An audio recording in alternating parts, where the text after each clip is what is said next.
Bab 117, 117 Duta Perdamaian dari buku 12. Mari kita mulai. Satu, Injil Damai Sejahtera. Tahukah engkau bahwa Injil sejak semula disebut sebagai Injil Damai Sejahtera?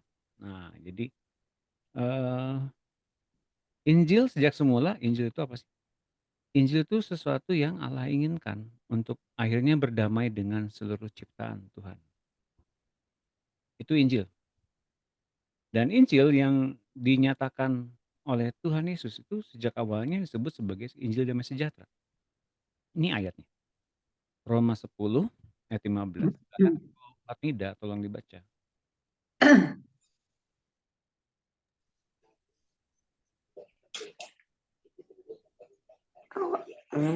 Sorry ya Pak ya, suara saya serak ya. Ya Bu. Roma 10 ayat 15. Dan bagaimana mereka dapat, turunkan dikit Pak.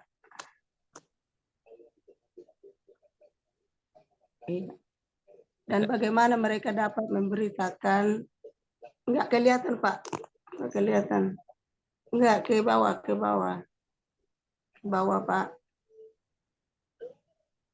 Enggak bisa diturunkan ini. Ini bisa. Iya. Roma 10 ayat 15, dan bagaimana mereka dapat memberitakannya jika mereka tidak diutus. Seperti ada tertulis, betapa indahnya kedatangan mereka yang membawa kabar baik. Amin. Ya, terima kasih Bu Fatmida.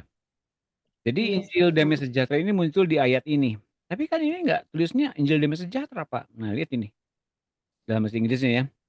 And how shall they preach unless they are sent? Bagaimana mereka bisa menginjil kalau mereka tidak diutus?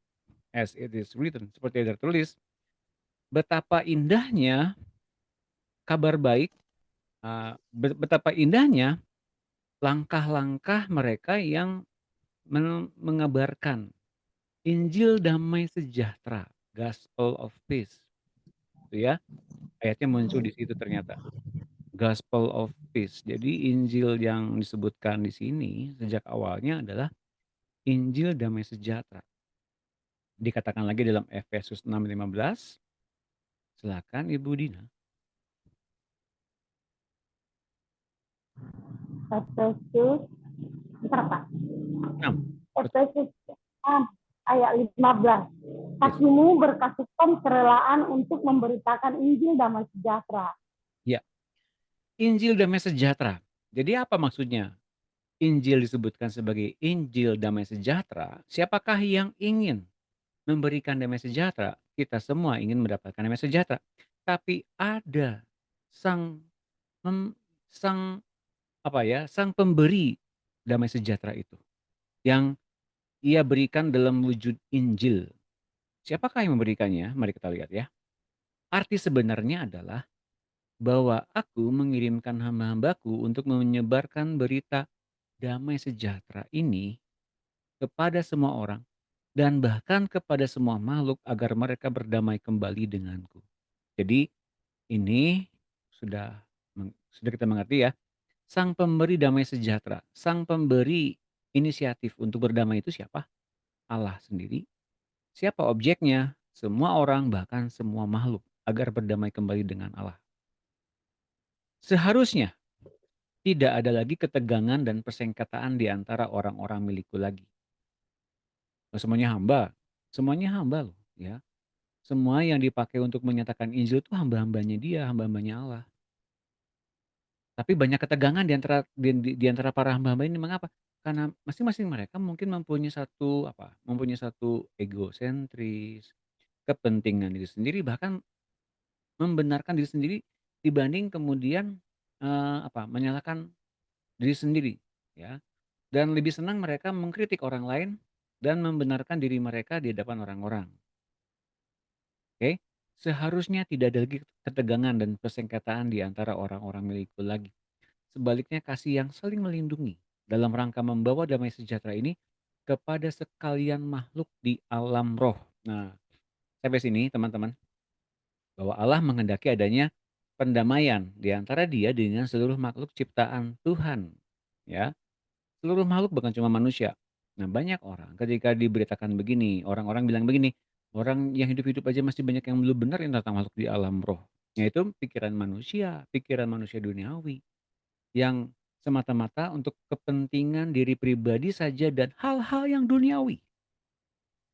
Jadi mereka yang berpikir, "Ngapain sih makhluk di alam roh diperdamaikan, yang kita-kita aja masih belum beres kok." Nah, itu dia. Itu kuncinya justru teman-teman. Kuncinya justru bahwa seseorang yang bilang begitu, mereka hidup secara duniawi, tidak secara surgawi. Oke, jelas ya?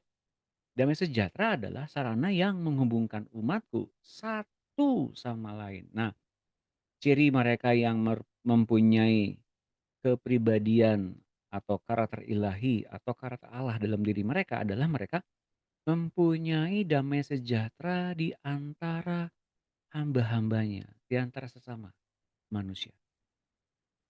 Teman-teman mengerti ya ini ya?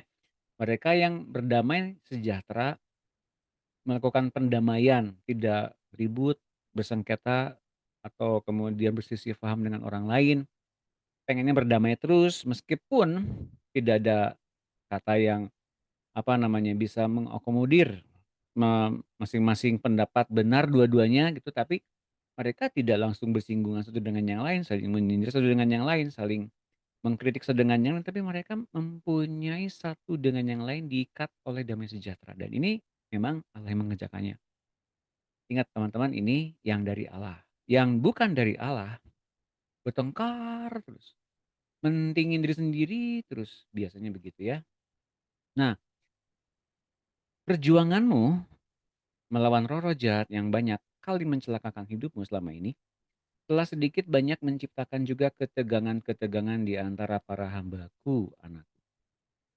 Mereka merasa dipermalukan bila engkau berbicara tentang kekurangan pengertian mereka tentang peperangan rohani. Ego mereka amat terganggu. Akhirnya, mereka menemukan diri mereka berada bersama-sama dengan kebanyakan hamba Tuhan lain berada pada satu sisi yang berseberangan dengan engkau.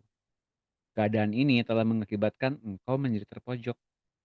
Tapi bila damai sejahtera anakku telah menguasai engkau sungguh-sungguh, maka Injil damai sejahtera itu akan mengubah keadaan sekitarmu.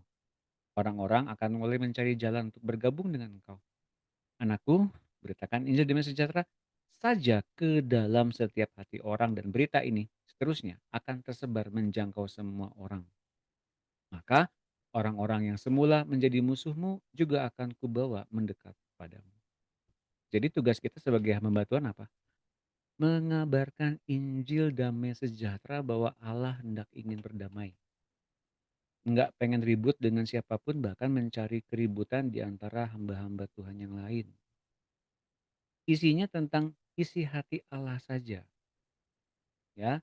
Isinya tentang bagaimana Allah ingin berdamai saja. Tapi tolong teman-teman dan Bapak Ibu sekalian yang sudah mendapatkan pelajaran sebelumnya di buku 7, mulai kemudian menyeimbangkan porsinya, pengertiannya masing-masing dengan tidak memaksakan apa yang telah kita punya dan kita dapatkan untuk mereka dijejelin terus dengan kebenaran yang kita punya.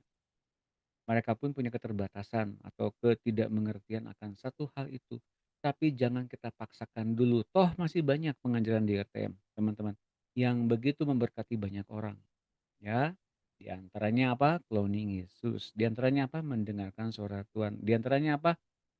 Nilai imamat rajani. Di antaranya apa lagi?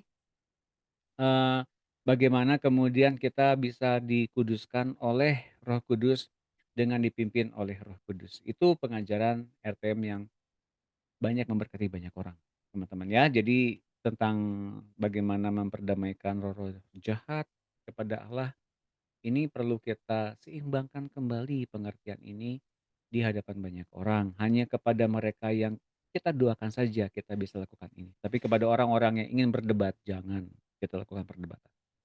Amsal 16 ayat 7. Ibu Lan bisa tolong baca? Terima kasih Ibu Lan. Amsal 16 ayat 7. Jikalau Tuhan berkenan kepada jalan seseorang, maka orang itu pun didamaikannya dengan dia. Ya, Amin. terima kasih Ibu Lan. Jadi bahkan Allah Bahkan Tuhan kita pun memperdamaikan musuh kita. Kenapa? Karena kita mempunyai misi damai, bukan misi perang atau misi kemudian melakukan persengketaan atau perselisihan atau langsung berdebat, bertikai dengan pendapat yang kita pikir kita paling benar di dalamnya. Ya, teman-teman ingat ini.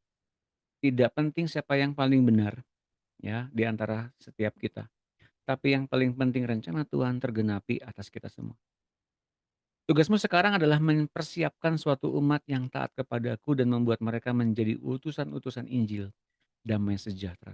Jadi tugasnya di RTM ini adalah apa? Mempersiapkan suatu umat yang bisa mendengarkan Tuhan dan melangkah dalam iman yang tepat dan membuat kita semua menjadi utusan-utusan Injil damai sejahtera Tuhan. Itu teman-teman. Sampai sini ada pertanyaan kah?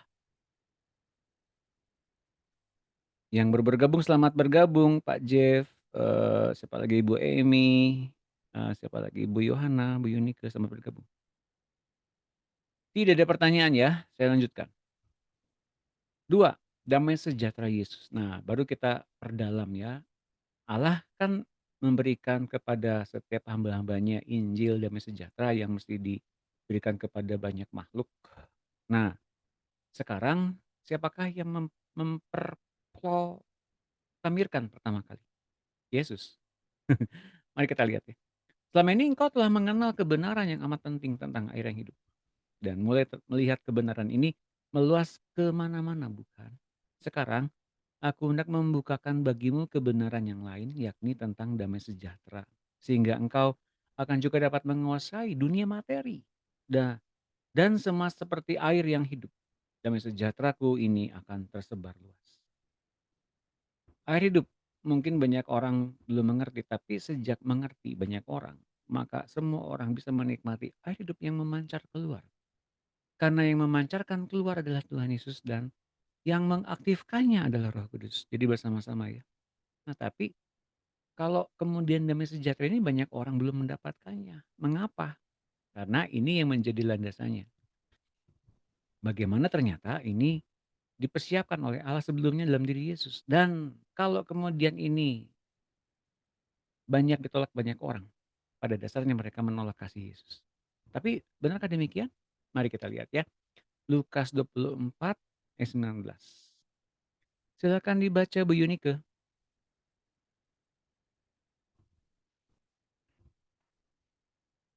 Saya ya Pak. Betul, Oh ya. Lukas 24 ayat 19 ya Pak. betul. Katanya kepada mereka, apakah itu? Jawab mereka, apa yang terjadi dengan Yesus orang Nazaret? Dia adalah seorang nabi yang berkuasa dalam pekerjaan dan perkataan di hadapan Allah dan seluruh bangsa kami. Ya, terima kasih Amin. Bu Yunike. Sama-sama Pak Doni. Ya, pada masa itu banyak orang masih beranggapan Yesus adalah utusan Allah ya, bahwa dia adalah nabi. Dia kalau Mesias mungkin banyak orang masih belum memahami tugas utamanya Yesus.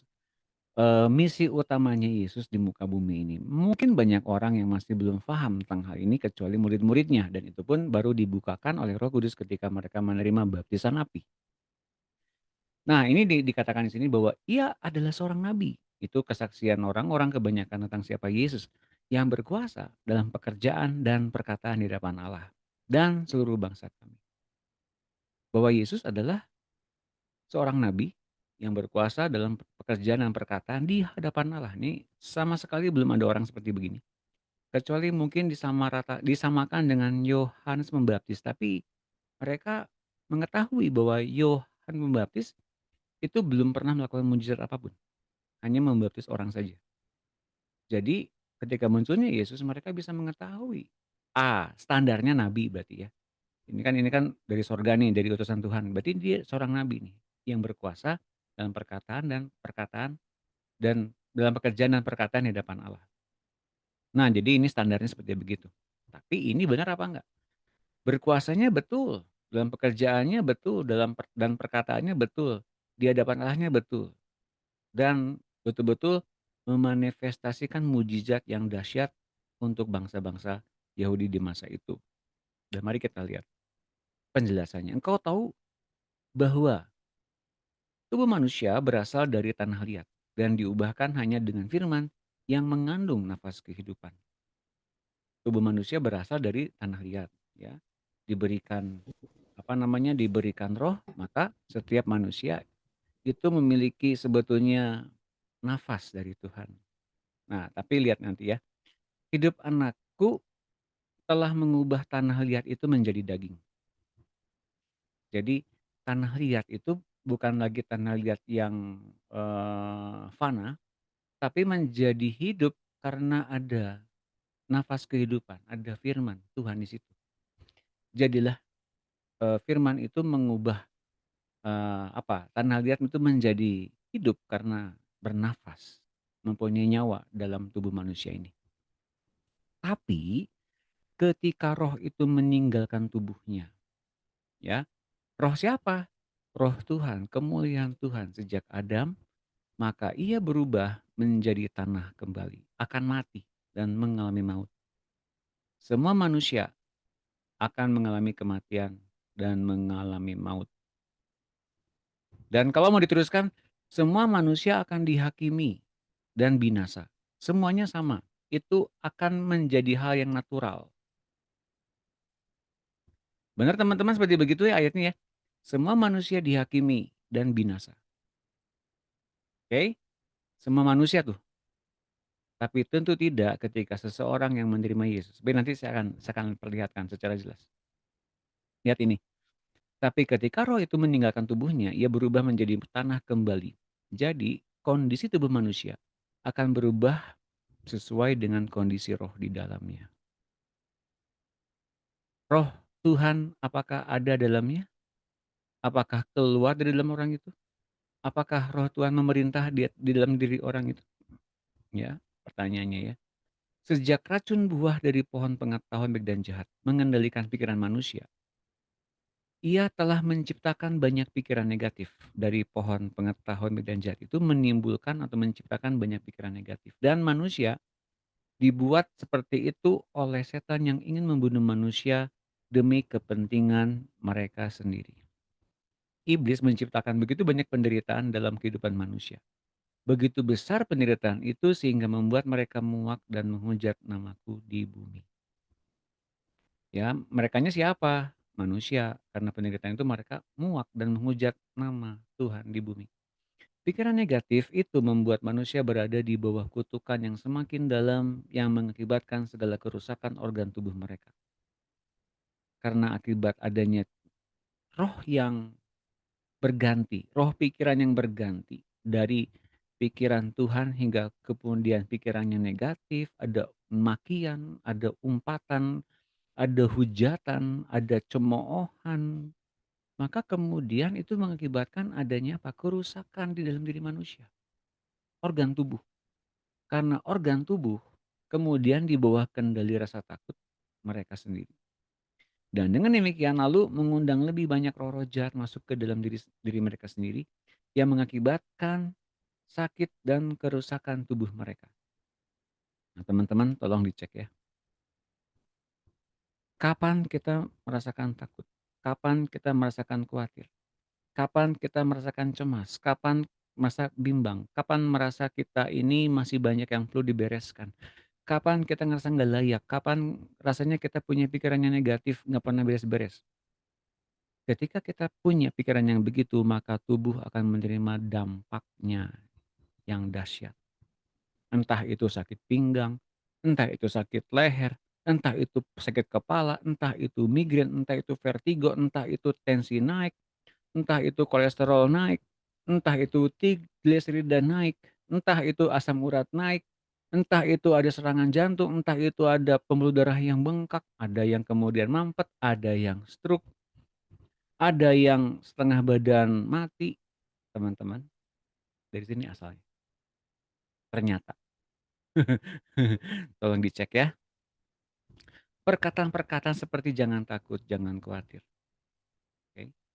Jangan cemas adalah sarana untuk menguasai keadaan dan hati seseorang.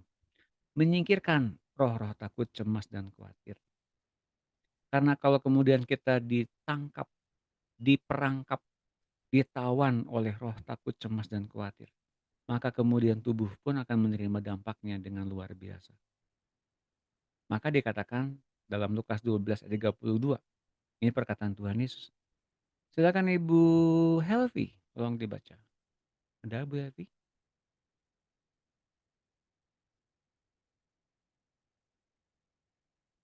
Apakah ada?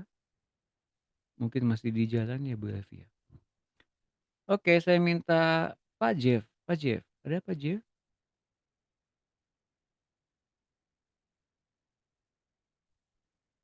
Masih di jalan juga? Halo, Ada, silakan Pak Jeff. Ya, berapa ya? Lukas 12, berapa? 12 atau 32? Lukas 12. berkata kepada murid-muridnya, karena itu aku berkata kepadamu, janganlah khawatir tentang hidupmu, mengenai apa yang kamu makan, apa yang hendak kamu makan, dan janganlah khawatir pula tentang tubuhmu, mengenai apa yang hendak kamu pakai. Terima kasih Pak Jeff. Ya, Ya, sekarang Ibu Emi yang E32-nya Bu.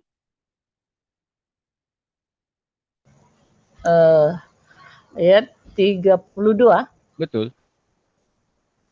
Lukas 12 ayat 32.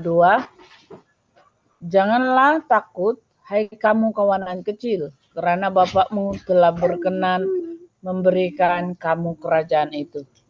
Terima kasih Bu Amin. Emi. Ayat 29, Ibu Martamida ada? Ada Pak, Ya, terima kasih. terima kasih Pak. Lukas 12 ayat 29. Jadi, janganlah kamu mempersoalkan apa yang dan janganlah cemas hatimu. Amin. Terima kasih Pak. Terima kasih Bu Marta. Filipi 4 ayat 6, Ibu, apakah ada Ibu Itun?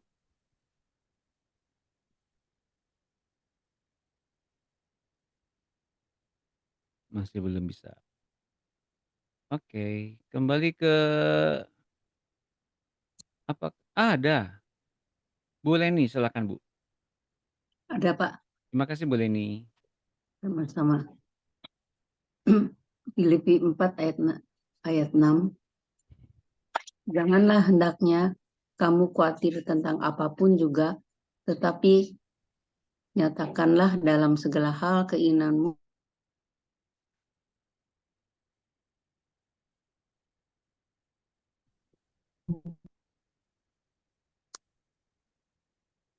Ya, terima kasih Bu Leni. Suaranya. sama-sama. Ya, oke, makasih. Nah, teman-teman, ada satu ucapan, ada ucapannya dalam bentuk jangan takut, jangan khawatir, jangan cemas, jangan khawatir tentang apapun. Ini adalah ucapan Tuhan, ya, untuk memerintahkan kepada kita tetap dalam firman-Nya. Firman-Nya apa? Jangan takut, jangan khawatir, jangan cemas. Artinya Tuhan membatasi kita dengan perasaan. Jangan punya perasaan takut, cemas, khawatir, atau khawatir apapun juga. Jangan. Pokoknya masuklah ke dalam ruang lingkup damai sejahteranya itu dengan ucapannya itu. Jadi dia membatasi agar kita jangan khawatir. Kalau kita khawatir berarti kita ada di luar Tuhan. Kalau kita takut berarti kita ada di luar Tuhan. Berarti kalau kita cemas kita ada di luar Tuhan. Jelas ya teman-teman? Jadi Tuhan sebetulnya membentengi kita dengan perkataan ini. Jangan kamu takut, jangan kamu cemas, jangan kamu khawatir. Jangan kamu khawatir tentang apapun juga. Oke teman-teman, maka Tuhan memberikan kepada kita damai sejahteranya. Berikutnya apa yang perlu kita lakukan setelah kita telah mendapatkan firman ini? Batasannya ini, kalau kita khawatir berarti kita ada di luar Tuhan. Jelas ya teman-teman? Selanjutnya, ada satu pernyataan gini, jika engkau memiliki kekuasaan atas ketakutan manusia, jika kita memiliki kekuasaan seperti Tuhan Yesus, Ia bisa bilang jangan khawatir, jangan takut. Mengapa? Karena Ia adalah Tuhan. Iya, itu kan Tuhan, Pak. Kalau kita gimana? Nah, makanya jika kita memiliki kekuasaan atas ketakutan manusia, engkau akan dapat memulihkan tubuh manusia ke kondisi semula lagi. Semula yang kapan? Yang dipenuhi dengan Tuhan. Kesembuhan bermacam-macam penyakit akan terjadi. Ketakutan akan faktor kegagalan. Kendalikan rasa takut manusia dan engkau dapat mengendalikan seluruh tubuh orang itu. Dengan cara apa? Jangan kamu khawatir. Jangan kamu cemas. Jangan kamu khawatir tentang apapun juga. Dengan cara apa? Dengan cara menerima damai sejahteranya. Damai sejahtera adalah satu hal yang harus kau ketahui dengan baik. Karena damai sejahtera dapat menghilangkan rasa takut seseorang. Mungkin kita bisa mengucapkan iman, aku tidak khawatir akan apapun dan aku mesti mengucap syukur. Oke. Tapi jangan berhenti di level itu saja. Sampai dengan kita mendapatkan damai sejahteranya Tuhan. Perkataannya, arahannya, dan kemudian pengajarannya. Baru kita mendapatkan arahan yang tepat dari Tuhan, maka kita masuk ke dalam damai sejahteranya itu. Ya, dan itu yang dapat menghilangkan rasa takut seseorang. Perasaan. Jadi cemas, takut, khawatir itu adalah perasaan sebetulnya. Dan itu apa namanya? Nggak akan terjadi kalau kita ngikutin Tuhan betul-betul. Setiap perasaan-perasaan takut, cemas, khawatir itu tidak akan terjadi jika kita ngikutin damai sejahteranya Tuhan. Jelas teman-teman? Nah mari kita baca perdalam ayatnya dalam 1 Yohanes 4 ayat 18. Ibu Yohana ada?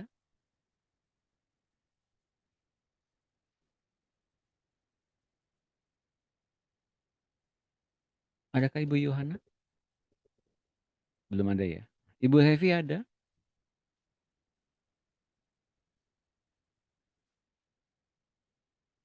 Belum juga. Oke. Kembali ke Ibu Hotnida. Oh silakan Ibu Itun, boleh. Pasal 18, di dalam kasih tidak ada ketakutan. Kasih yang sempurna melenyapkan ketakutan. Sebab ketakutan mengandung hukuman dan siapa takut ia sempurna di dalam kasih. Terima kasih Bu Itun. Di dalam kasih tidak ada ketakutan. Kalau kita mengasihi Tuhan dan perkataannya, Tuhan juga pasti bilang kok, jangan kamu cemas, jangan kamu khawatir, jangan kamu takut. Kalau kita kemudian mendapatkan perkataan itu, maka kita sedang ditangkap oleh kasih-Nya. Dan kasih Tuhan melenyapkan ketakutan. Asalkan kita sempurna menerima perkataan itu, membuat kita tertawan dalam damai sejahteranya. Sebab ketakutan mengandung apa? Hukuman. Dan siapa yang takut, ia tidak sempurna dalam kasih. Saya mau katakan gini ya, kalau kita kemudian mendapatkan arahan Tuhan, mendapatkan firman Tuhan, terima dulu. Lakukan apa yang Dia minta. Dan fokus kepada Dia saja. Bukan kepada perkataan orang lain, bukan kepada nasihat orang lain. Fokus kepada Dia saja. Karena yang ngalamin kita, firman Tuhan tertuju kepada kita. Kasih-Nya tertuju kepada kita. Ia menunjukkan pandangannya kepada kita. Ia ingin membangun persahabatan dengan kita. Jadi kalau kita meminta orang lain yang bahkan kemudian meminta orang itu kemudian memperkuat iman kita, ya bisa-bisa aja. Tapi mau sampai kapan? Kalau kita mau dituntun oleh Tuhan dengan sungguh-sungguh, ayo mulai percaya. Jangan minta bukti dulu. Langsung percaya saja. Itu teman-teman. Ya, langsung percaya saja. Ya, jangan pedulikan bahwa ini takut salah dengar, takut salah ngomong gitu ya. Jangan. Lebih dulu kita tangkap perkataannya agar sempurna kita dalam kasih-Nya Dia. Dan kasih yang sempurna itu tidak mengandung penghukuman. Tidak mengadakan penghukuman apapun. Kenapa? Karena kita sempurna di dalam kasih-Nya Tuhan kepada kita. Ya ia kan udah sempurna dalam ketaatannya pada Bapa. Ia sudah sempurna melakukan tindakan-tindakan yang menyenangkan Bapaknya. Dan ia sedang membiarkan kita juga mengadopsi, memiliki, menghidupkan apa yang ia lakukan di dalam hidupnya sebagai manusia di muka bumi ini. Jadi sebetulnya yang ia lakukan adalah untuk kita melanjutkan kehidupan yang benar-benar sama seperti Dia di muka bumi ini. Sama sekali tidak ada ketakutan, kebimbangan akan apapun karena Yesus sendiri betul-betul percaya sungguh-sungguh bahwa Allah nuntun dia sampai dengan ia memang dimuliakan, disempurnakan. Aku Yesus telah memberimu damai sejahtera-Ku sendiri sebagai hadiah bagimu, hambaku. Damai sejahtera-Ku itu sendiri telah Kuberikan di dalammu juga. Jangan biarkan itu pergi dari hatimu. Nah, damai sejahtera itu diberikan sebagai hadiah sebagai hamba Tuhan. Kita hamba Tuhan kan? Nah, diberikan pula kepada kita damai sejahtera. Jangan biarkan itu pergi dari hati kita. Engkau dapat memberikan pula damai itu kepada orang lain. Nah, jadi apa yang kita dapatkan dari Tuhan itu diberikan juga kepada orang lain bisa. Kenapa? Karena yang memultiplikasinya adalah Tuhan sendiri. Engkau dapat memberikan.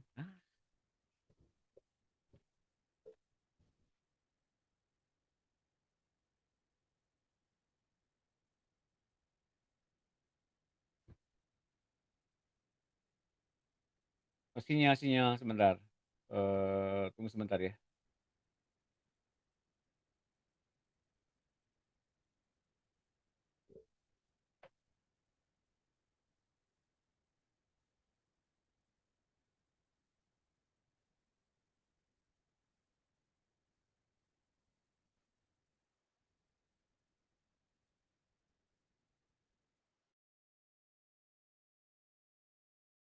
Ke laptop.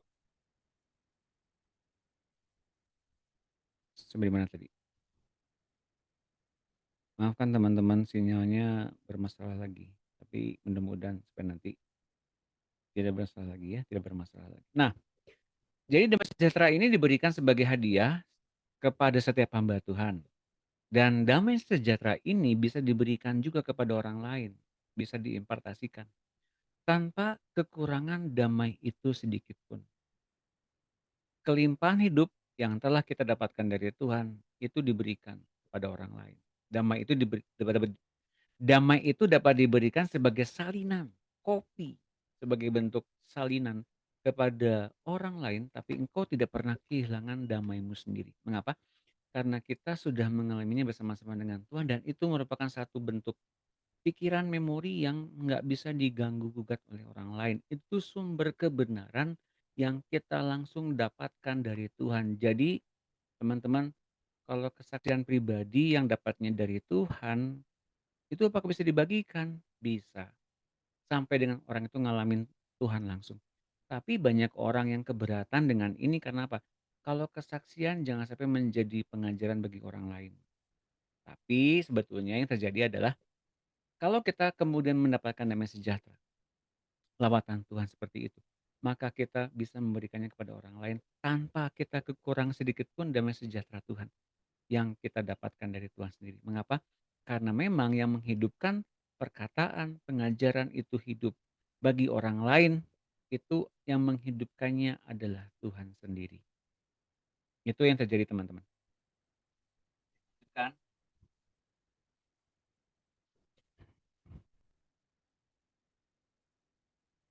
Aduh.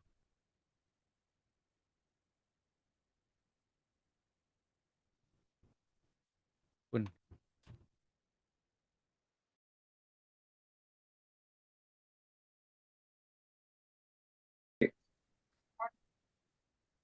Kembali lagi.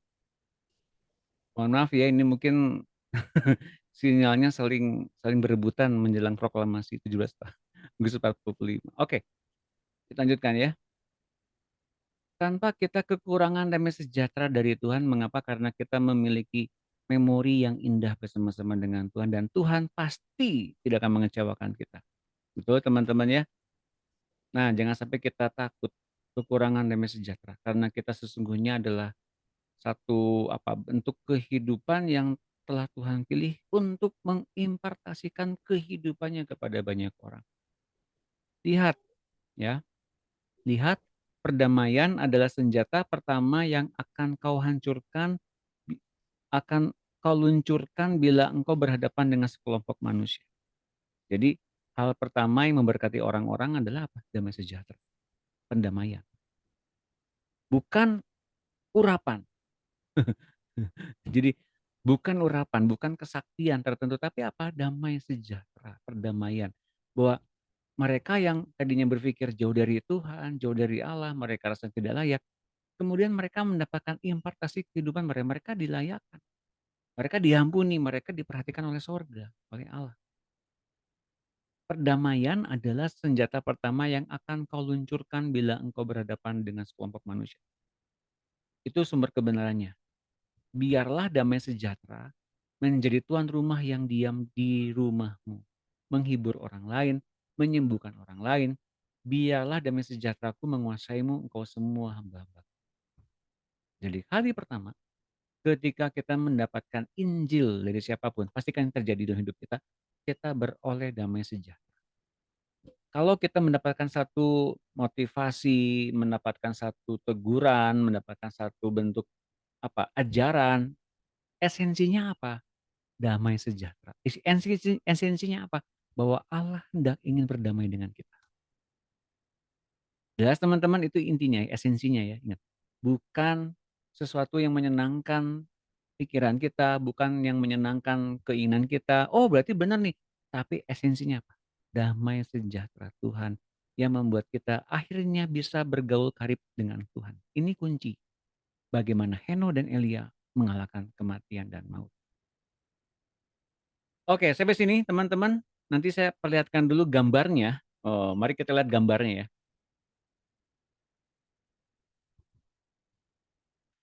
Oke, mudah-mudahan kelihatan gambarnya. Yang belum jelas, silakan bisa dibesarkan oleh 2 jari. Kita lihat dulu gambar pertama itu ada di manusia mati dan binasa. Oke. Manusia akan mati dan binasa, betul? Betul. Semua manusia demikian. Tapi saya kasih tahu. Ini Injil yang bilang ya, Injil yang bilang. Kematian dan maut bukanlah hal yang pasti. Yang pasti adalah maut akan dimatikan selama-lamanya. Hingga ciptaan Tuhan tidak akan mengalami kematian lagi. Jadi maut dan kerajaan maut pun kelak akan ditiadakan, dimatikan. Sungguh-sungguh akan dimatikan. Oke? Dan kematian dan maut tidak akan mencengkram anak-anak Allah. Ya, jelas teman-teman, itu kebenaran yang pertama yang perlu kita ketahui. Alasannya adalah, buktinya adalah, ada manusia yang tidak mati dan tidak mengalami maut. Meskipun manusia itu manusia berdosa dan manusia daging. Siapa? Henoh dan Elia. Betul? Kok ada manusia yang tidak mengalami maut? Apa sebabnya mereka tidak mengalami maut? Mari kita lihat latar belakangnya. Mengapa manusia masih mati dan mengalami maut? Mengapa ada kematian? Kematian itu adalah dampak terpisahnya manusia dengan Tuhan. Maka manusia mesti berdamai kembali dengan Tuhan, betul ya? Kalau nggak berdamai, maka kemudian manusia mengalami kematian. Dan kematian adalah dampak terpisahnya manusia dengan Tuhan. Sebetulnya sejak awal, apakah Adam diciptakan akan mengalami kematian? Tidak. Jelas ya teman-teman? Tentu tidak, sejak awalnya tidak demikian. Justru karena berdosalah, maka manusia akan mengalami kematian. Sejak awalnya tidak demikian. Contoh ya, yang berikutnya adalah Yosua. Yosua meminta Tuhan memberhentikan matahari dan Tuhan mentaati doa Yosua. Kok bisa? Apa dasarnya Yosua meminta kepada Tuhan? Dan apa dasarnya Tuhan mengabulkan permintaan Yosua? Bukan saktinya Yosua di depan Tuhan, saya mau katakan. Tapi adanya hubungan di antara Tuhan dan Yosua yang hidup. Meskipun kita tahu ketetapan dan aturan Tuhan diadakan untuk apa? Untuk manusia tahu akan dosa itu apa. Aturan dari Tuhan ngomongnya seperti begitu. Manusia tahu apa itu dosa dan toh manusia kemudian berdosa juga. Berarti sejak awal aturan dan ketetapan Tuhan sebetulnya mengadakan hubungan.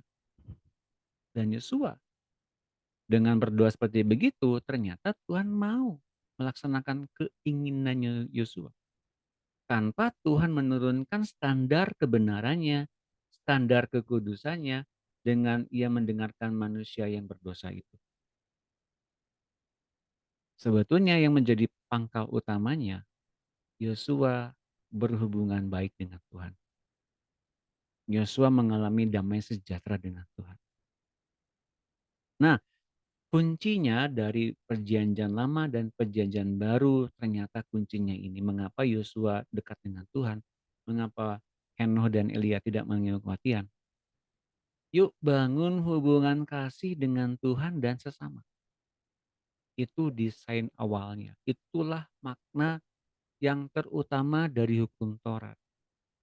Dan kalau kita lakukan ini, mereka yang ada dalam Kristus dan mampu melakukan kasih seperti itu tidak akan menerima penghukuman.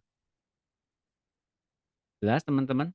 Dan mereka yang secara kodrati, yaitu manusia harus dilahirkan kembali agar menjadi serupa dengan Kristus, maka mereka mengalami manusia yang tidak akan mengalami kematian dan maut.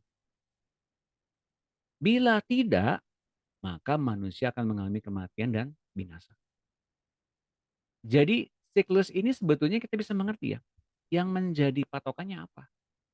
Yuk bangun hubungan dengan Tuhan, sebagaimana Tuhan menginginkan hubungan itu terjadi di antara Dia dengan umat dan ciptaannya sendiri. Tepuk tangan semuanya buat. Jadi kunci mengalahkan maut apa? Bangun hubungan di antara Tuhan dan bangun di antara hubungan dengan manusia. Kasih yang mengikat. Ada damai sejahtera. Itu kuncinya sebetulnya. Luar biasa. Dari 3 tokoh kita udah belajar itu semua dan itu ayatnya nanti saya akan bagikan. Tapi ini menjadi landasan utama.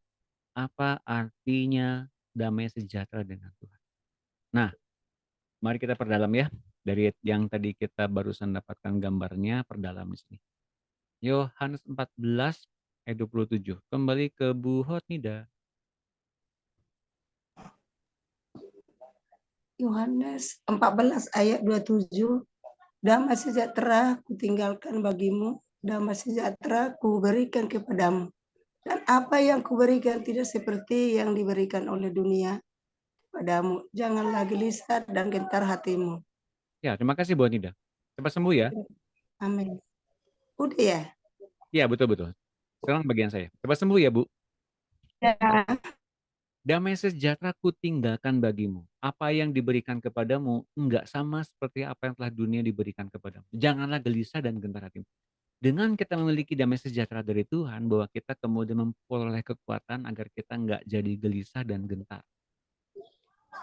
Kita bisa melangkah di hari-hari depan penuh dengan keyakinan, penuh dengan iman, penuh dengan apa? Bukan perjuangan saja, bukan. Tapi kita memiliki apa? Damai sejahtera. Kita bergaul karib dengan Tuhan oleh karena damai sejahtera itu. Ini kekuatan dasar orang Kristen sebetulnya sejak awal. Anakku, apa berita pertama yang dibawa oleh para malaikat pada hari kelahiran anakku pada waktu itu? Ingat, Yesus datang pada waktu itu untuk apa? Di bumi. Untuk menyelamatkan manusia dengan cara membawa mereka kepada Allah dan berdamai dengan Allah. Maka kemudian isi beritanya apa? Lukas 2 ayat 14. Silakan Bu Leni tolong baca. Ya Pak. Lukas 2 ayat 14. Kemuliaan bagi Allah di tempat yang maha tinggi dan damai sejahtera di bumi di antara manusia yang berkenan kepadanya. Amin. Terima kasih Bu Leni. Sama-sama Pak. Di hari pertama ketika iblis diusir dari sorga, bumi mengalami kehancuran. Dengan kerajaan dunia yang dibangun oleh si iblis. Sampai kemudian nanti di akhir zaman pun, di masa kesesakan, bumi akan menjadi lebih hancur lagi. Oke? Nah, secara fisik tentu saja, bukan secara dunia roh saja, tapi hancur secara fisik. Nah, kalau Tuhan datang ke bumi, yang terjadi apa? Damai sejahtera. Injil diberikan kepada setiap makhluk untuk beroleh damai sejahtera di bumi, di antara manusia dan yang berkenan kepadanya. Jadi ingat, fokus utamanya bukan semua orang saja, tapi damai sejahtera di bumi, di antara manusia yang berkenan kepadanya. Artinya apa? Mereka yang merespon. Inti sebenarnya berita dari sorga itu apa? Injil damai sejahtera. Enggak semua dapat damai sejahtera, artinya. Ya, siapa yang merespon dengan baik dan mengerti dengan baik, mereka kemudian memperoleh pendamaian dengan Allah. Ini adalah tanda utama dari orang Kristen. Mereka yang berkenan kepadaku akan membawa damai sejahtera yang akan mewarnai dunia. Aku hendak melengkapi semua utusanku dengan damai yang sebenarnya bagi dunia. Dunia ini penuh dengan teror dan ini akan terus bertambah setiap tahun. Banyak orang Kristen terseret ke dalam situasi yang sama dengan orang dunia. Tak seharusnya begini terus. Aku membutuhkan duta-duta damai sejahtera untuk membagikan damai ini ke seluruh dunia. Bila engkau dapat menjadi seperti itu, aku akan mengutusmu ke seluruh dunia sebagai duta besar keliling yang akan membagikan damai itu. Nah, pernah dalam satu masa di zaman The Beatles, orang-orang Amerika dan Eropa mencari guru-guru Hindu untuk mencari damai dan belajar dari mereka sehingga guru-guru itu memiliki pesawat-pesawat jet pribadi untuk terbang dari India ke negeri mereka. Ya, ini tambahan. Jadi betapa banyak orang ingin mencari damai sejahtera ini.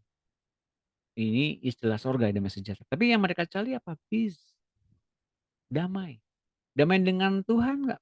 Belum tentu. Damai dengan diri mereka ingin mendapatkan satu peace yang nggak ada gangguan, nggak ada perang. Ingat di zaman Beatles ini kan lagi perang Vietnam dan Amerika ya. Mereka ingin damai. Mereka tidak ingin di teror dengan segala macam anggota keluarga yang mati, anggota keluarga yang meninggal dalam perang, hilang dalam perang gitu ya. Mereka nggak pengen seperti begitu. Mereka ingin mendapatkan kedamaian, tapi versi dunia, ya. Dan sampai sampai kapan mereka bisa mendapatkannya? Mereka nggak akan mendapatnya sampai mereka berjumpa dengan Mesias. Yesaya 30 ayat 15, silakan Ibu Dina. Yesaya 30 ayat 15. Sebab beginilah firman Tuhan Allah yang Maha Kudus Allah Israel. Dengan bertobat dan tinggal diam, kamu akan diselamatkan. Dalam tinggal tenang dan percaya terletak kekuatanmu. Ya, ini ayat yang luar biasa yang sangat memberkati kita ya. Dengan bertobat ya lebih dulu bahwa kita beralih kepada Tuhan, bukan menjadi orang yang lihat Tuhan tapi juga lihat dunia ya. Lihat kebenaran Tuhan dan kebenaran dunia. Enggak gitu juga, tapi kita bertobat dulu dengan fokus kepada Tuhan dan kebenarannya dan tinggal diam. Posisi kita beristirahat di dalam fokus ke dalam hatinya Tuhan. Maka kita akan menerima apa? Penyelamatan. Tinggal diam, kamu akan diselamatkan dalam tinggal tenang dan percaya. Terletak kekuatanmu. Mengapa? Karena yang berperang bagi kita adalah Tuhan. Tentu kita bisa mengerti hal ini. Mari kita lihat ayatnya ya. Yosua 10. Ini ayat yang luar biasa. Saya mau bagikan ini.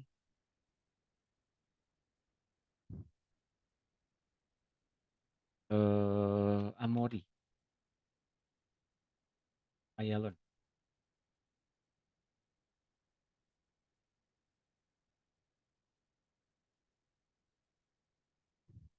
Saya akan tampilkan di layar monitor. Ini ayat yang luar biasa. Lalu Yosua berbicara kepada Tuhan pada hari Tuhan menyerahkan orang Amori itu kepada orang Israel. Ia berkata di hadapan orang Israel. Matahari, berhentilah di atas Gibeon dan engkau bulan di atas lembah Ayalon. Ini intinya tuh Yosua tuh nyuruh kepada Tuhan atau nyuruh kepada matahari? Coba kita lihat dulu ya. Yosua berbicara kepada Tuhan pada hari Tuhan menyerahkan orang Amori itu kepada orang Israel. Jadi Yosua berbicara kepada Tuhan, berdoa kepada Tuhan. Dia berkata di hadapan orang Israel. Jadi Tuhan Yosua berbicara kepada Tuhan dan Yosua berdiri di hadapan orang Israel. Matahari berhentilah di atas Gibeon dan engkau bulan di atas lembah Ayalon. Artinya apa? Yosua memerintahkan Tuhan untuk memberhentikan matahari dan bulan secara bersamaan di dua kutub yang berbeda. Jelas ya teman-teman? Jadi sebetulnya yang terjadi adalah Tuhan memperlambat matahari terbenam dan Tuhan memperlambat bulan terbit. Itu yang terjadi. 12 ayat 13, maka berhentilah matahari dan bulan pun tidak bergerak sampai bangsa itu membalaskan dendamnya kepada musuhnya. Bukankah hal itu telah tertulis dalam kitab orang jujur? Matahari tidak bergerak di tengah langit dan lambat-lambat terbenam, ya kan? Lambat-lambat terbenam kira-kira sehari penuh. 14 ya. Ini yang menjadi pokok pikiran kita. Belum pernah ada hari seperti itu, baik dahulu maupun kemudian, bahwa Tuhan mendengarkan permohonan seorang manusia secara demikian. Sebab yang berperang untuk orang Israel ialah Tuhan. Menarik ya? Jadi pada saat itu ada orang yang kemudian meminta Tuhan untuk memberhentikan matahari. Dan Tuhan nurut. Tuhan mentaati Yosua, manusia itu.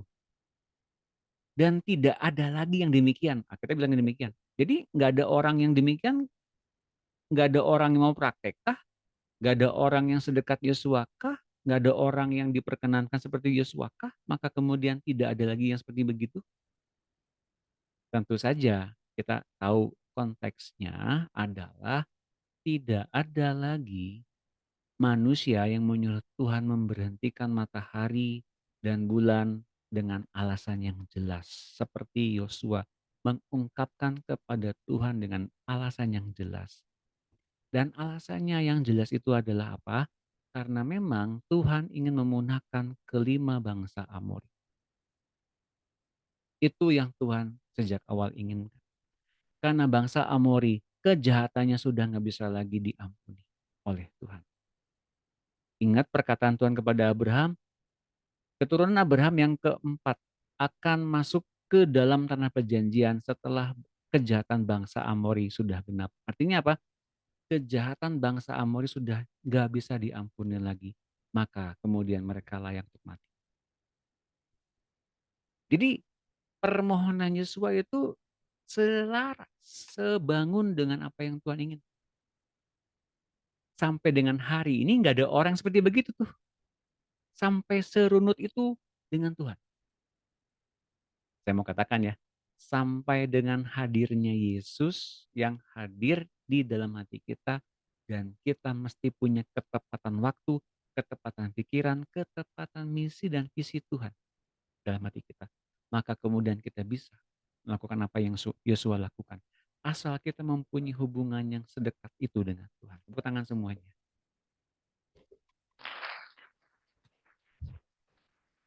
Dan kemudian yang menjadi utamanya adalah gini, karena yang berperang untuk orang Israel ialah Tuhan. Pak, kalau saya mau minta ini dan itu boleh nggak? Silakan lakukan. Tapi sampai dengan selaras sebangun sekehendak hatinya Tuhan. Maka kita bisa mengetahui kalau terjawab oleh Tuhan. Karena yang berperang bagi kita adalah siapa? Tuhan. Bukan kitanya yang bergumul untuk ingin menggenapi apa yang kita inginkan. Tepuk tangan lagi. Apa sih yang Tuhan inginkan? Berdamai. Yuk miliki damai sejahtera dengan Tuhan. Sampai dengan kita beristirahat dalam damainya. Berapa banyak dari kita hari ini memikirkan jalan-jalannya. Nanti besok gimana? Nanti lusa gimana? Nanti minggu depan gimana? Apakah itu yang dinamakan dengan damai? Bukan. Yang dinamakan dengan damai adalah Tuhan, apa yang kau mau aku lakukan hari ini. Apa yang ingin kau pikirkan dalam pikiranku hari ini Tuhan. Saat ini Tuhan. Lebih besar dari apa yang kupikirkan saat ini. Keren ya? Nah itu yang Tuhan mau. Hingga akhirnya yang berperang bagi kita adalah siapa? Tuhan. Hingga akhirnya yang berkeinginan dalam diri kita adalah siapa? Tuhan. Hingga akhirnya yang punya mimpi besar dalam diri kita adalah siapa? Tuhan. Ayo semangat dalam Tuhan. Oke? Yuk lanjutkan lagi. Ya, damai sejahtera akan menjadi kekuatan lagi bagi gereja-gerejaku di seluruh bumi. Hanya bicara-bicara tentang damai saja tidak akan banyak gunanya. Tapi perdamaian dalam kenyataan akan mengendalikan dunia. Yuk fokus kepada tindakan damai itu ngapain sih? Lakukan dalam kenyataan, maka kemudian damai itu akan mengendalikan dunia. Ingat ya, kita bisa mengalami pengendalian penuh dari Tuhan kalau kita berdamai dengan Tuhan dan kita menyingkirkan setiap cemas, khawatir, dan takut akan hari esok atau apapun itu, maka kemudian damai itu menguasai apa? Sekitar kita dan dunia material yang kita hadapi hari-hari ini. Juga dunia pun dikendalikan oleh damai itu. Terutama dalam situasi di mana kecemasan dan ketegangan yang meningkat di mana-mana. Kemiskinan dan kurangnya pendidikan membuat manusia semakin parah dan lebih buruk lagi, manusia lapar di mana-mana. Pendamaian akan memperbaiki mereka semua. Damai itu segera akan merubah pikiran jiwa dan tubuh mereka. Penyembuhan akan mengikut dan mujizat-mujizat bukti nyata akan keberadaannya. Maukah engkau menjadi duta perdamaian? Nah, mari kita baca ayat. Matius 5 ayat 9, silakan dibaca. Bu Yuniki ya. Iya Pak Doni. Ya, Matius 5 ayat 9 ya Pak. betul. Berbahagialah orang yang membawa damai, karena mereka akan disebut anak-anak Allah. Amin. Ya, terima kasih Bu Yuniki. Sama-sama Pak. Damai itu segera akan merubah pikiran, jiwa, dan tubuh manusia. Kita pun diubahkan ketika ada damai dalam diri kita. Damai siapa? Damainya Tuhan Yesus. Penyembuhan akan mengikut dan mujizat-mujizat bukti nyata akan keberadaannya. Itu ciri-ciri orang yang membawa damai. Ini ayatnya. Berbahagialah. Dalam Alkitab bahasa Inggris, diberkatilah orang yang membawa damai. Orang yang memprakarsai damai. The peacemakers. Karena mereka akan disebut sebagai anak-anak Allah. Anak-anak Allah yang mempunyai damai adalah anak-anak yang memprakarsai damai, menciptakan damai, membawa damai. Asik ya. Dan itu kita, karena hal itu kita diberkati. Diberkatilah orang yang membawa damai. Apakah ada pertanyaan spesifik teman-teman? Silakan. Apakah ada pertanyaan? Silakan. Silakan bertanya. Tidak ada? Saya teruskan kalau tidak ada. Sub yang ketiga. Damai sang pencipta. Orang-orang selalu membutuhkan sebuah contoh. Figur, teladan, model. Ya. Dan orang-orang yang kujadikan contoh-contoh seperti ini akan memimpin seluruh bangsa. Aku ingin membangkitkan sebuah generasi damai. Generasi terakhir yang akan melawan Abaddon dan Antikristus. Mereka harus terdiri dari orang-orang yang berdiri di dalam janji-janjiku sepenuhnya. Yang tidak tergoncang oleh situasi apapun. Tapi setia mendengarkan suaraku senantiasa. Mereka akan hidup tanpa khawatir tentang apapun. Dan tergantung padaku 100%. Mereka yang tidak berlari ke sana kemari bila ada gempa atau badai tetapi tetap diam di tempat. Karena perlindunganku adanya adalah di tempat di mana hambaku yang percaya berada. Mereka sendiri menjadi perlindungan bagi banyak orang lain. Di mana ada manusia beriman, kehadiranku ada di sana. Dan bahwa kehadiranku adalah tempat perlindungan. Dunia dan seluruh penguasanya berada di bawah kekuasaannya. Dia adalah orang yang mengendalikan situasi. Jadi ketika damai sejahtera itu ada, maka ia nggak sukar untuk kemudian meniadakan takut, cemas, khawatir akan apapun. Karena damai itu menguasai dia. Karena dia dikuasai oleh sang pemberi damai, itu Tuhan sendiri. Jadi Tuhan tuh perlu orang-orang seperti begini. Untuk apa? Untuk mengatasi orang-orang lain dengan segala macam tekanan yang mereka punya dan keadaan-keadaan situasi kondisi yang mencengkeram mereka hari-hari itu. Maka Tuhan inginkan kehadiran hamba-hambanya yang membawa damai di mana. Oke? Itu yang menjadi esensinya. Kisah 27 ayat 22. Pak Jeff, apakah ada? Terima Ya, kasih. tes. Terima kasih. Kisah 27 ayat 22.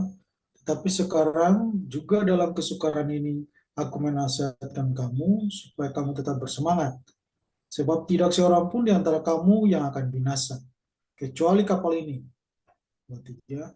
Karena tadi malam seorang malaikat dari Allah, yaitu dari Allah yang aku sembah sebagai miliknya, berdiri di sisiku. Dan ia berkata, jangan takut Paulus, engkau harus menghadap Kaisar. Sesungguhnya karena karunia Allah, maka semua orang yang berada bersama-sama dengan engkau di kapal ini akan selamat. Ya, terima kasih Pak Jeff. Ya. Jadi karena ada Paulus yang mesti beritakan Injil damai dari Allah kepada Kaisar, maka seluruh seluruh penumpang di kapal itu selamat oleh karena ada hambanya. Satu orang saja, itu Paulus. Dan ini adalah Injil damai sejahtera yang menguasai keadaan di tengah-tengah laut. Bahkan kapalnya karam. Kapalnya pecah. Lihat ketika anakku berjalan di laut. Badai bahkan dapat dipergunakannya untuk mengajar Petrus untuk berjalan dengan iman. Itu hanya seperti tempat bermain bagi Tuhan. Mengapa dia tak takut kepada badai dan ombak itu? Alasannya adalah karena bumi, angin, dan air itu adalah produk dari firman-Nya sendiri. Anakku tidak memiliki rasa takut kepada bumi dan isinya itu sama sekali karena mereka hanyalah ciptaannya sendiri yang berada di bawah kendalinya sepenuhnya. Itu sebenarnya mengapa manusia kembali dilahirkan oleh firman. Dan setiap orang yang mesti dilahirkan kembali adalah manusia yang memenuhi kodrat ilahinya. Oke, lihat ya. Manusia yang memiliki kelahiran baru adalah manusia yang tidak akan menerima penghukuman. Mengapa? Karena mereka memiliki Kristus yang tidak menghukum mereka. Tapi mereka memiliki Kristus yang menyelamatkan senantiasa pikiran, tubuh, jiwa, roh, dan nyawa mereka dari dunia ini. Termasuk dari yang namanya bencana seperti itu. Jelas teman-teman? Jadi ya ini bukan untuk orang dunia. Ini untuk anak-anak Allah yang ingin membawa damai. Jadi banyak orang yang menyangkal ini. Banyak orang yang kemudian apa sih kayak ginian? Biarin. Kita move on, kita fokus kepada apa yang telah disediakan oleh Tuhan kepada kita. Itu aja. Jelas teman-teman? Jadi mungkin kita akan berbeda dengan orang-orang yang lain. Silakan, nggak apa-apa. Milikilah perbedaan ini. Ya. Lihat ketika anakku berjalan di laut. Badai bahkan dipergunakan sebagai mainan. Bukan mainan untuk kemudian menggoncang-goncangkan murid-murid. Tapi sebagai bahan belajar. Bahwa Yesus mengajar Petrus untuk mau berjalan dengan iman di atas air berjalannya. Ya, teman-teman, mengapa? Kok bisa? Karena Yesus adalah pencipta segala sesuatunya. Dan murid-muridnya sedang belajar bagaimana menjadi pencipta bersama-sama dengan Tuhan Yesus. Setidaknya memiliki saat itu perkataannya. Bila engkau itu, maka biarlah aku turun. Sini, kata Tuhan Yesus ya. Dan Petrus berjalan di atas air seketika waktu lamanya. Mengapa enggak konstan? Mari kita lihat nanti di bawah ya. Matius 14 ayat 28. Silakan dibaca. Bu Marta, ada Bu Marta? Yes, Ada Pak. boleh. Matius 14 ayat 28. Tuh.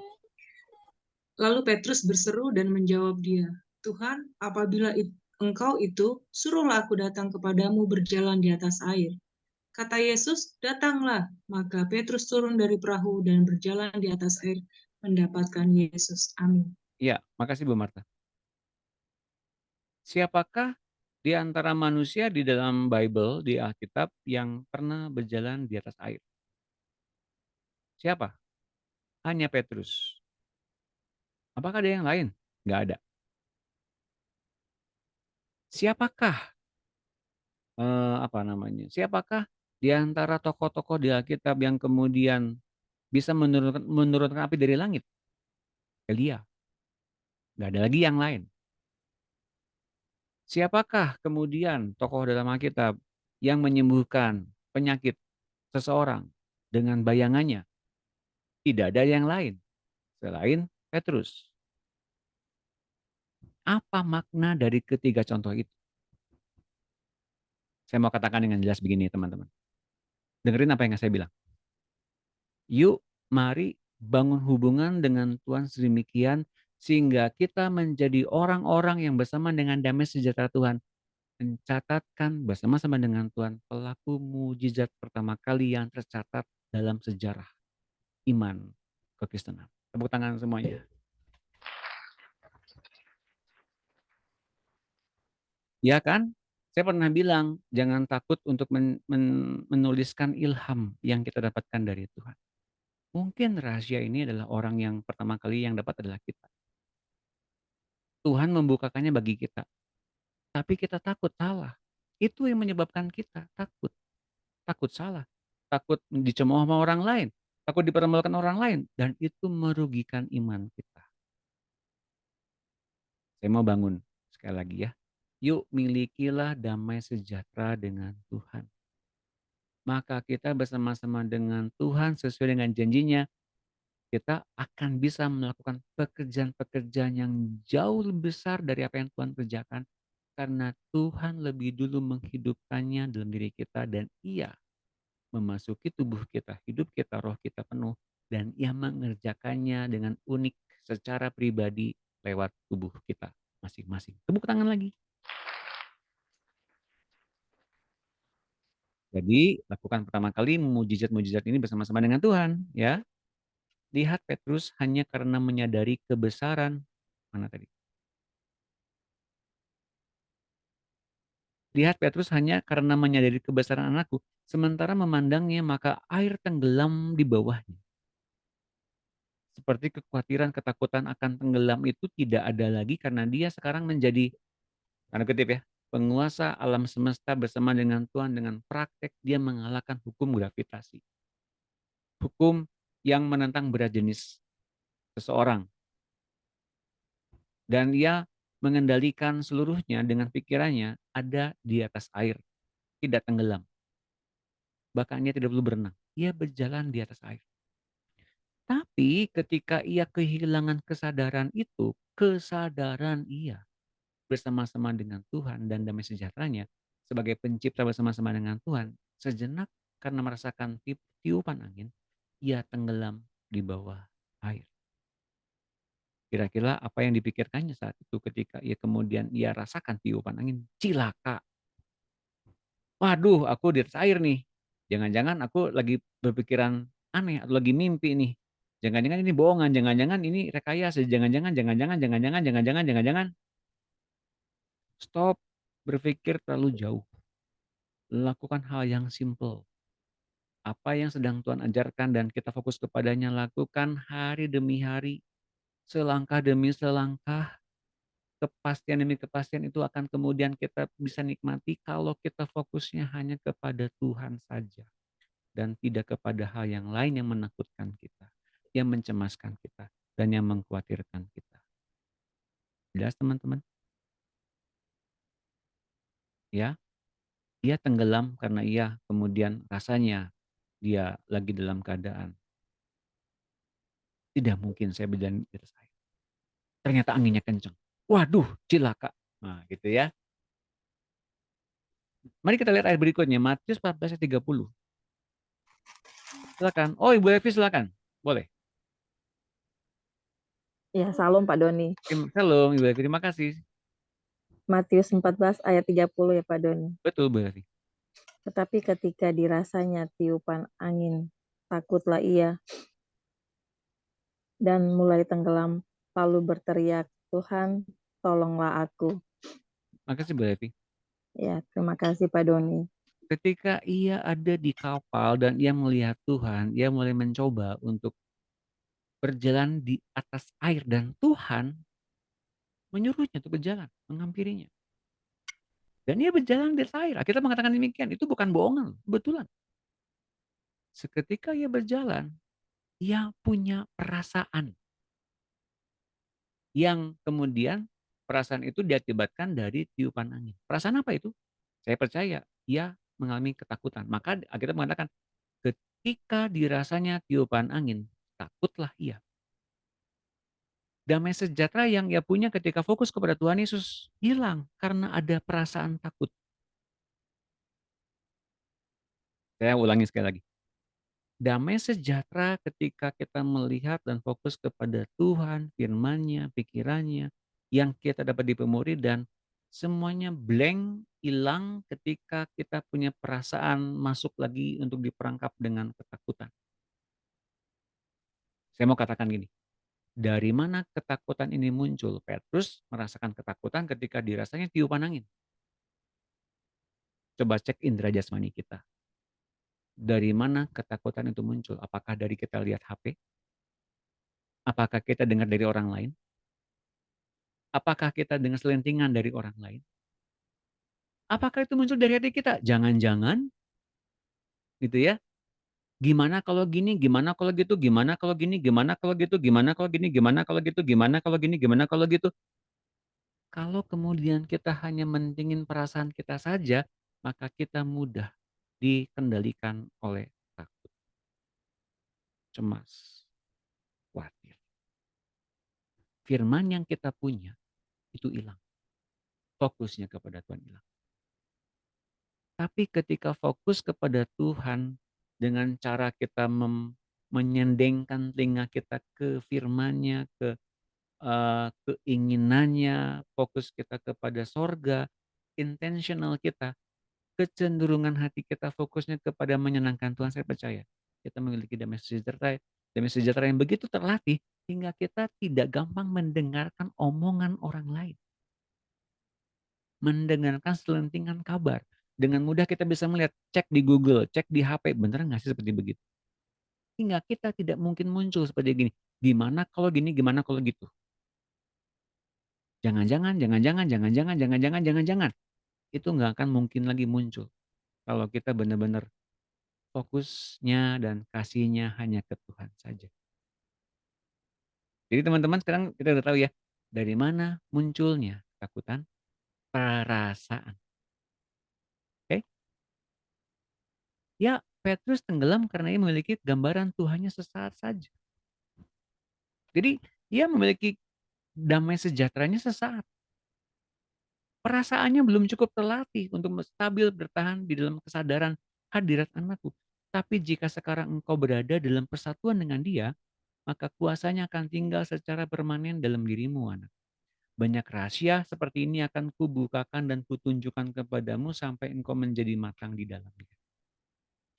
Jadi kelima, indera manusia perasaan adalah yang paling lemah dan menjadi pintu masuk dari rasa bimbang. Ya kan? Kehilangan kesadaran akan alam roh. Dan orang itu kandas imannya. Perasaan membutuhkan perhatian serius dan harus dilatih untuk tunduk kepada pengertian akan firman kalau seorang hendak hidup dalam iman. Aku telah mengangkatmu untuk menjadi satu dengan anakku, untuk mewarisi seluruh sistem ciptaan anakku bersama dengan dia. Jika engkau berada sepenuhnya di dalam dia, alam semesta yang besar ini juga ada dalam kendalimu, anakku. Melalui berjalan bersama-sama dia, berbicara tiap saat dengannya, kesadaran akan diri sendiri akan dilenyapkan dan berganti dengan kesadaran akan persatuan dengan dia, bahkan menjadi satu manunggal dengan Sang Pencipta. Kolose 3:15. Siapa yang mau baca? Boleh.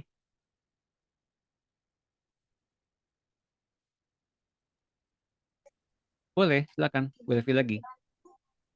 Kolose 3 ayat 15 yang berbunyi, hendaklah damai sejahtera Kristus memerintah dalam hatimu, karena untuk itulah kamu telah dalam satu tubuh, dan bersyukurlah. Terima kasih, Mbak Evi. Ya, terima kasih Pak Doni. Jadi damai sejahtera yang diberikan Kristus itu mesti memerintah dalam tubuh kita, maka kita bisa memerintah alam semesta ini bersama-sama dengan Tuhan. Bukan kita yang memerintah, tapi Tuhannya memakai tubuh kita untuk memerintah alam semesta ini dalam tuntunan rohnya. Jelas ya teman-teman? Jika seorang hamba seperti Yesaya dan Yosua dapat mengendalikan matahari dan bulan hanya dengan kata-kata mereka, tidak terlalu aneh bagi seorang anak Allah untuk melakukan hal yang sama, bukan? Apalagi Tuhan Yesus. Demikian pula engkau sebenarnya juga sudah ditinggikan di atas semua benda-benda itu sebagai anak Allah, dengan statusmu sebagai anak Allah. Sekarang tinggal menyadari bahwa tingkat posisimu dalam alam ciptaan ini ditentukan oleh kesadaranmu tentang alam sekelilingnya. Dengan kata lain, kebesaranmu bukanlah ditentukan oleh besarnya urapanmu, tetapi ditentukan oleh betapa dekatnya engkau bergaul dengan Tuhan. Bahkan jika bila ia benar-benar memahami betapa sempurnanya kasih Tuhannya kepadanya, ia akan merasa seperti seorang istri yang dikawin oleh seorang multimilioner yang amat mencintai istrinya. Jadi tidak sukar bagi Tuhan memberkati setiap orang yang bergaul karib dengan dia. Tidak sukar. Tapi jangan itu yang menjadi landasan dan tujuan utamanya. Pokoknya saya bergumul dimenangkan Tuhan. Pokoknya saya punya masalah, Tuhan bilang beres-beres semua masalahnya. Dan kemudian pertumbuhan rohani kita nggak pernah beres. Mengapa? Karena damai sejahteranya nggak muncul penuh dalam diri kita. Sampai dengan kita dioperasikan sorga oleh Tuhan untuk menjadi duta besar damainya di muka bumi. Jadi tugas kita esensinya apa? Esensinya apa? Bukan bagi-bagiin khotbah tentang pertobatan saja, tapi kemudian esensinya apa? Bagian damai sejahteranya bahwa Allah ingin berdamai dengan manusia dan makhluk seluruhnya. Yang paling penting, yang pertama, dan kedua milikilah damai itu sendiri pribadi dengan Allah dan Tuhan dan Roh Kudus. Oke, dengan begitu kita bisa mengoperasikan damai ini sepenuhnya dan kita dengan tenang bekerja. Dengan tenang lakukan aktivitas seperti Bu Dina tadi nyetrika baju gitu ya, beres tuh ya. Mengapa? Dia memiliki damai. Pak Doni nggak akan marah. Saya sibuk, Pak Doni nggak akan marah. Saya tahu. Mengapa? Karena dia udah memiliki damai sejahtera. Ya teman-teman, dia nggak ada masalah teman-teman nggak operasikan kamera, nggak gimana-gimana, silakan nggak apa-apa. Yang penting apa? Damai sejahtera dengan Tuhan itu ada. Saya nggak akan dimarahin sama Tuhan kan karena saya kemudian bolos pemuridan, nggak akan dimarahin sama Tuhan. Mengerti kan teman-teman? Kalau kita sudah bergaul dengan Tuhan dan sedekat itu dengan Tuhan, Tuhan akan jagai kita dengan penuh. Oke, saya mau tutup dengan kesaksian yang saya dapatkan. This meeting is being Ya, Yesaya 33:11. Oke, sekarang waktu kita jawab. Ada pertanyaan kah? Silakan, ada yang bertanya boleh. Apakah ada pertanyaan? Silakan. Silakan, siapa saja boleh bertanya. Silakan. silakan. Benar. Kok gini suaranya? Tes. Aduh, ya ampun suaranya kok jadi begitu. Kepencet. Maaf. Silakan, ada pertanyaan? Ada pertanyaan sampai sini? Silakan.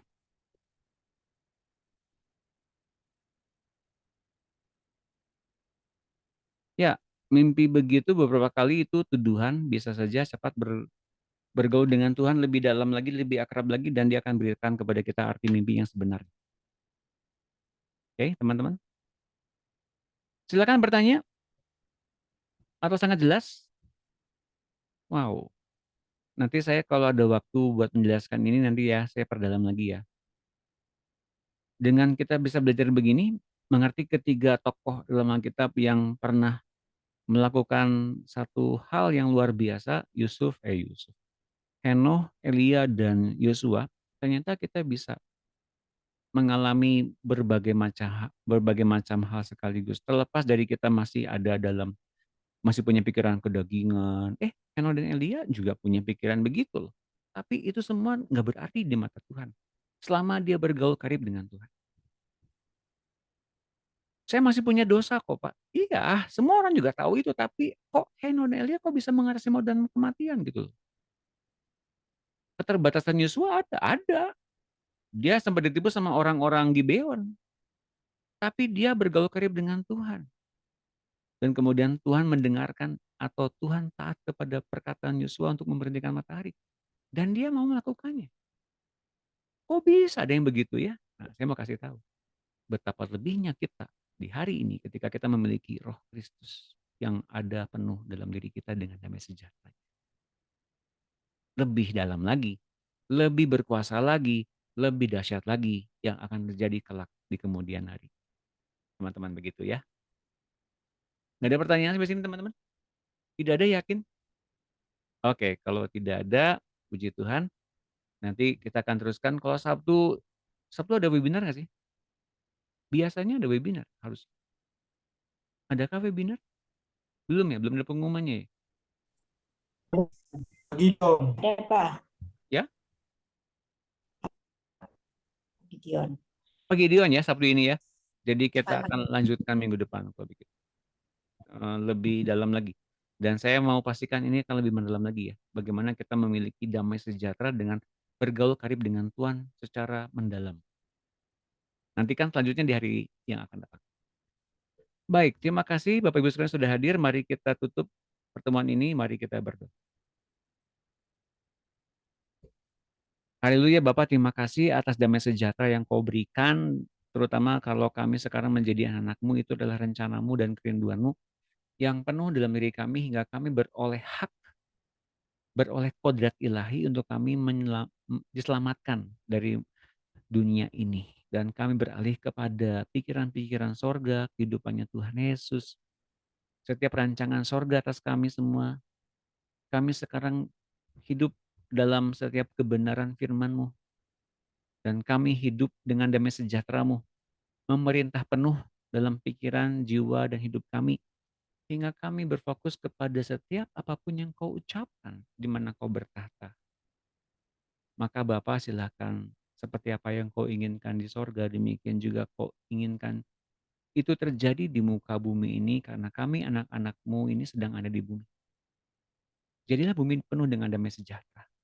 Namun terlebih dulu Bapak, silakan Kau perintahkan damai sejahtera itu menetap dengan penuh dan berkuasa dalam kehidupan kami. Sebagai suami, sebagai istri, sebagai kepala keluarga, sebagai pelayan Tuhan, sebagai hamba-hamba-Mu, sebagai pekerja, wira swasta, sebagai usaha, sebagai eksekutif, apapun yang kami kerjakan dengan kedua tangan kami. Dalam kehidupan kami, timpahkanlah damai sejahtera-Mu. Hingga kami punya pergaulan yang semikian dalam dengan-Mu. Tidak ada lagi satu oknum pun dari si jahat yang kemudian ada di tengah-tengah kita, ya Bapak. Dan Roh Kudus silakan Kau materaikan setiap ucapan Bapa Sorgawi dan setiap firman yang diucapkan Tuhan Yesus. Hingga itu semua menjadi pembatas yang indah untuk kami tidak lagi takut, cemas, khawatir tentang apapun juga. Karena kami dijamin oleh sorga, dijamin oleh damai sejahtera Tuhan sendiri. Mari Roh Kudus, Engkau juga lengkapi kami dengan baptisan api dan penderitaan. Hingga kami semua beroleh pengudusan senantiasa. Hingga ranting-ranting yang kering ini sekarang dibongkar habis, dibakar habis, untuk kami bisa berbuah lebih lebat lagi dari sebelumnya. Berkati melimpah anak-anak-Mu yang hadir pada sore hari ini. Dan berkati juga anak-anak yang kemudian mendengar rekaman lewat YouTube nanti. Satukan kami dengan kasih setia-Mu, dengan damai sejahtera-Mu. Hingga kami betul-betul dibentengi dengan kasih penyertaan Allah yang dahsyat. Tidak saja kami dibangun dengan kasih kepada Allah kami, kepada Tuhan kami, tapi kami juga dibangun dengan kasih kepada sesama kami yang mengenal kami, yang ada di lingkungan kami dimanapun. Hingga kami beroleh penghidupan yang betul-betul dahsyat dari Tuhan kami. Makasih Roh Kudus, berkuasalah penuh untuk senantiasa mendidik, mengajari kami, berkata-kata, berpikir tepat seperti Tuhan Yesus. Terima kasih Tuhan Yesus, Engkau adalah Raja dan Tuhan atas hidup dan tubuh kami. Berkuasa penuh dengan damai sejahtera-Mu sampai dengan Maranatha. Dan kami akan mengalami kebangkitan, mengalami tubuh yang mulia sama seperti Engkau, tepat pada saatnya nanti. Karena kami sekarang dipersatukan manunggal oleh Roh. Terima kasih Bapak Surgawi, terima kasih Tuhan Yesus, terima kasih Roh Kudus. Dalam nama Tuhan Yesus kami telah berdoa, mengucap syukur, haleluya, amin. Yes, mari kita berfoto bersama dulu, kita buka videonya bersama-sama. Aduh, Bu Iren baru bergabung, maaf loh, kami tutup. Ya, udah tadi kok Pak. Nah, Oke, tapi tadi. ada rekamannya kok, tenang. Meskipun terpotong. Dan ada bagian yang terpotong tadi, mohon maaf itu tidak diungkap ke publik, hanya ke keluarga besar SG aja. Bocorannya boleh nanti ditanyakan ke teman-teman yang lain. Nanti ada bocoran apa? Tadi yang ada rekam. Ya Pak, oke. Mari kita berfoto bersama. 1, 2, 3. Satu lagi. 1, 2, 3. Terima kasih teman-teman, Bu Otinda, Bu Yunike, Pak Andrew. Terima kasih. Pak Hesti, Marta, tidak boleh.